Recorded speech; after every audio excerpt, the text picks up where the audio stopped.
అత్తయ్య గారు ఆకలేస్తుందండి. అయితే అన్నం ఒకటే ఉంది, నెక్స్ట్ కూరగాయలు ఏం లేవు ఇంట్లో. ఇగోండి కీరా ఉంటే తరిగా, కానీ ఇది ఎలా తింటా నేను? అవునా, నేను ఒక ఇన్స్టెంట్ పచ్చడి చెప్పనా? అబ్బా పచ్చడా? నేను ఇప్పుడు గ్రైండ్ చేయలేను, ఆకలేస్తుంది. రోల్ అక్కర్లేదు, జస్ట్ ఇన్స్టెంట్ గా ఇలా చేసుకుని తినేయటమే అంతే. అవునా? అలా ఎలా? అంతే మరి, అదే అదే పెద్దవాళ్ళని అడిగి తెలుసుకోవాలి ఇలాంటివి టిప్స్. ఏది ఇవే నాకు కీరా ముక్కలు భలే సన్నగా తరిగావు. కొంచెం నాకైతే అస్సలు రాదు ఇలా, ఇంత సన్నగా అయితే నేను తరగలేను అసలు. చాలా బాగా తరిగావు. ఇది మీ దగ్గరే నేర్చుకున్నా. ఇది ఇట్లా తరిగితే రుచి బాగుంటుంది. ఎప్పుడైనా సరే కూరగాయ ముక్కలు సన్నగా తరుక్కోవాలి, అందులోనే సగం టేస్ట్ వస్తుంది. ఓకే, అయితే సో మరి స్టార్ట్ చేసేద్దాం. దీనికి కావాల్సిన పదార్థాలు ఇక్కడ ఉన్నాయి కదా, ఓకే. అరేంజ్ చేసేసారు అప్పుడే. ఇదిగో పోపులోకి ఫస్ట్ పోపు పెట్టుకోవాలి. మినప్పప్పు, ఆవాలు, మిరపకాయలు, తర్వాత పసుపు, ఉప్పు, కొత్తిమీర, కరివేపాకు. ఓకే, ఈ ఐటమ్స్ నీకు అయిపోతుంది పచ్చడి.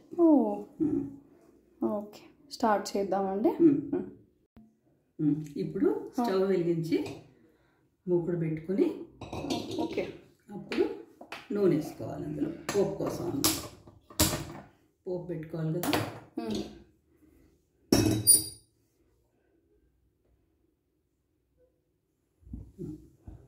ఇప్పుడు ముందుగా నూనె వేసుకుని, కొంచెం వేడి కావాలి, నూనె వేసుకుని చిన్నదానిలో మనం ముక్కలు బట్టి చూసుకోవాలి. మా పోపు ఎంత కావాలన్నది దాన్ని బట్టి కదా. నూనె ఎక్కువ వేసుకోవద్దా, కొంచెం సరిపోతుందండి. ముక్కలు బట్టి కదమ్మా, ముక్కలు ఎంత ఉన్నాయి అన్ని దాన్ని బట్టి వేసుకోవాలి అంతే. ఓకే, సో ఒకసారి ఆ కప్పు చూపించండి.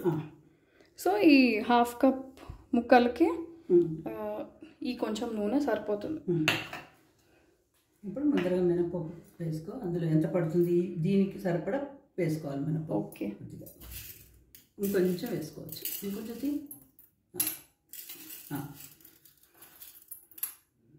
చూడండి, వేసి ఇంకొంచెం కూడా వేయచ్చు, ఇంకొంచెం వేయచ్చు. అది కొంచెం వేగిన తర్వాత అప్పుడు ఆవాలు, మిరపకాయ. నీ కారం ఎక్కువ వద్దనుకుంటే 2 చాలమ్మా. ఓకే, 2 ముక్కలు, 2-3 మిరపకాయ ముక్కలు చాలు.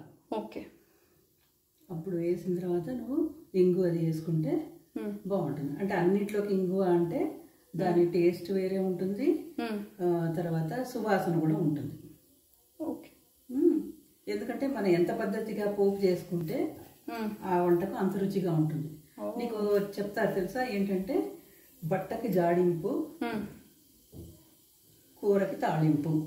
ఓకే, ఇది చాలా అండి. ఇంకొంచెం వేయచ్చు, ఇంకొంచెం చాలు చాలు. ఇప్పుడు 2-3 మిరపకాయ ముక్కలు వేసి ఇంగు కూడా రెడీగా పెట్టుకోండి, చెట్టుకోవడం మళ్ళీ మాడిపోకుండా. కరివేపాకు ఉండు, ఒక్క నిమిషం వేగండి. వేగిన తర్వాత చూడు కొంచెం ఎర్రగామని. అవునండి, మిరపప్పు వేగిందా? వేగింది. అయితే ఇప్పుడు నువ్వు అది ఆపేసి కరివేపాకు ఇంగు వేయి. అసలు ఇంగు పోపు వాసన సూపర్ ఉంటుంది.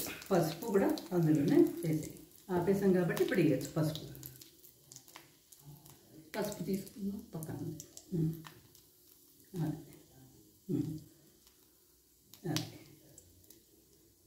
ఓకే, ఇప్పుడు చల్లారిన తర్వాత అప్పుడు మనం కీరా ముక్కలు కలుపుతాం. కొంచెం కొత్తిమీర ఇప్పుడే వేసుకుందాం అత్తయ్య గారు. లాస్ట్కి వేద్దాం. పచ్చిది ఓకే పైన వేసుకుందాం. పచ్చిది బాగుంటుంది. ఓకే, ఇప్పుడు పోపు చల్లారిపోయింది అత్తయ్య గారు. ఇప్పుడు ఏం చేయాలంటే ముక్కలు సాల్ట్ వేద్దాం అందులో. వేద్దాం ఇది వేసేసి పైనుంచి వేద్దాం. కొద్దిగా వేస్తున్నాను, చూపియండి ఒకసారి. ఎందుకంటే నీటికి సంబంధించింది కదా, ఎంత ఎక్కువ అయితే నువ్వు తినలేవు తర్వాత. ఓకే, చాలు, అవసరం అయితే కలుపుకోవచ్చు. ఇందులోనే పైన కొత్తిమీర కూడా గార్నిషింగ్ బాగుంటుంది. ఎంత హెల్తీ చూడు, అసలు ఉడకపెట్టలేదు మనం, దాన్ని ఈ విధంగాను మార్చలేము. ఒట్టి పోపు మాత్రం వేసుకుంటాం. చూడు ఎంత కలర్ఫుల్గా. నాకు పులుపు ఇష్టంలే కానీ ఇందులో నిమ్మకాయ కూడా పిండుకోవచ్చు కదండి. నిమ్మకాయ వేసుకుంటే కూడా చాలా బాగుంటుంది. అది ఎవరి ఇష్టాన్ని బట్టి. నేనైతే నిమ్మకాయ ప్రిఫర్ చేస్తాను.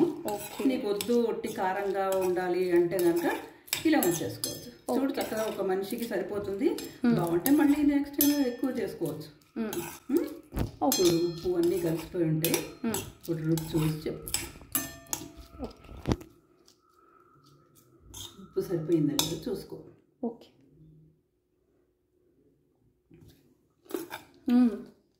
చాలా బాగుందండి. పోపు పంట కింద తగులుతూ సూపర్ ఉంది రెసిపీ. ఎక్సలెంట్.